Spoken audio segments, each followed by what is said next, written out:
Hi everyone. I wanted to go ahead and do my scone video for you today because when we get back home we're going to be too busy. So I thought I would do it now. And I'm doing a change up. Today I'm making almond rose scones, and we're going to actually use rose petals. If you didn't know, you can eat rose petals. They are edible. So today we're making almond rose scones, and I will have all of the ingredient list at the bottom of the video in the comment section. So let's get started. I've measured out my flour, and I'm just adding all of my dry ingredients to the flour, giving it a good mix. And then to this, I'm going to add my almonds, but I want to save some out for the top of your scones. So I'm going to dump most of them in there and keep out, about a handful. And then to that, I'm also going to add the rose petals, but I'm going to cut them up so that they are smaller. Oh, and I've also preheated my oven to 400 already. And yeah, some of the bigger ones are falling in, and that's okay. But I'm just cutting them up, not any particular way. That's a little big. But this is just going to give a little bit of color, and then I also cooked up some rose water that I'm using along with my vanilla flavoring. Now, if you choose not to do the almond rose, it's okay. Just substitute your flavoring with vanilla and leave out the almond and the roses. So you can see here, take a look at this. You can see the almonds and the rose petals, and I'm just going to give them a good mix. And here comes the secret part of getting quality scones. Before I put my butter in here, I'm going to mix all of my liquid ingredients. So I've got my cream measured out, and you can use whole whipping cream or you can use half and half. I really like using whipping cream. 1 egg, and here's my rose water and a little bit of almond flavoring. I'm putting that in there. And you can see, I wanted to show you this. I'll put the white behind it so you can see it's the beautiful little rose color rose water that I cooked up. So that's what we put in here. And just mix this up. And the reason I'm doing this first is because I want my butter to stay as cold as possible. So you might have seen I've got my shredder here, and that's the secret. You always shred your butter and then freeze it. So that's what I've done. I've pre-measured out my butter, I shredded it, and I threw it in a little baggie and froze it. So we're going to pull that out of the freezer now.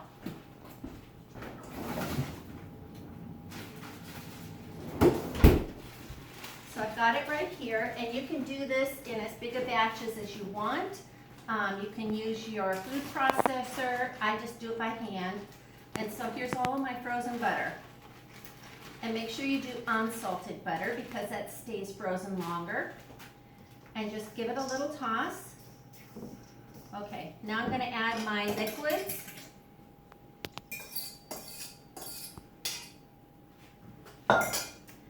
And you really don't want to overwork your dough. You just want to start mixing that in there, and at some point I will start using my fingers because I really am a texture person, and I can really tell how things feel and how it's supposed to come together.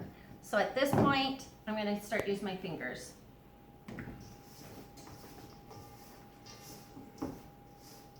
And then I want to start trying to pat it into a ball. You want it all to come together. You can see it's starting to stick. That's what you want. Now, it's going to be a little coarse because remember, your butter is frozen, and that's most of your oil.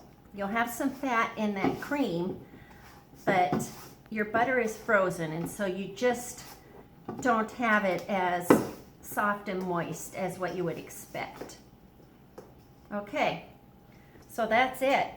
You do not want to overwork your dough. All right, now I'm going to put a little flour down, and we're going to cut this. I'm going to pat it out and cut it.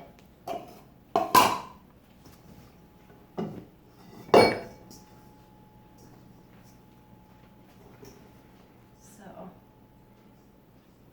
just a little bit, and then I'll take this.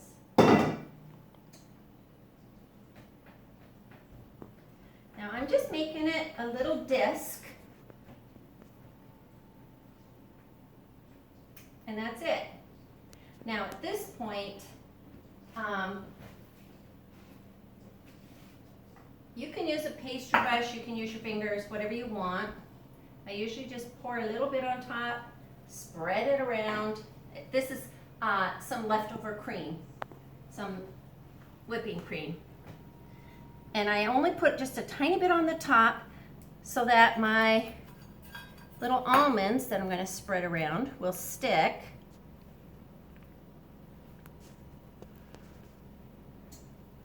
And then over the top of that, you sprinkle a little sugar. This looks so good, and it smells like heaven, you guys. It smells so good. All right, and then I'm just going to cut it up just like you would a pizza.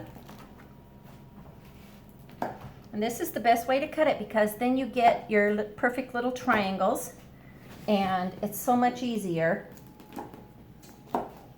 There you go, you have your scones. So at this point you can either freeze these if you're not going to use them right away, which makes it really nice because you can pull out just as many as you need. So if you're making scones for a gathering or something, you can always get to this point, and then you can just freeze them and pull them out and bake them whenever you're ready to do that. But tomorrow's breakfast is going to be edible garden, and so I thought it'd be great to have, that's the theme, edible garden. So I thought it'd be great to have the scones, the rose scones with our breakfast. So these are going to go in the oven, and every oven is different, so I set my timer on this oven for 14 minutes. Set yours anywhere from 12 to 14, and then check them. And when you check them, touch the top and see how springy it is, spongy it is. It should go down just slightly, but hardly at all. You should be able to tell that it's pretty firm. That means your scone is done. So that's it. That's all you need to do. And I'll take a still picture and post that along with the recipe ingredient list below. Thanks for watching. Have a good day. Bye.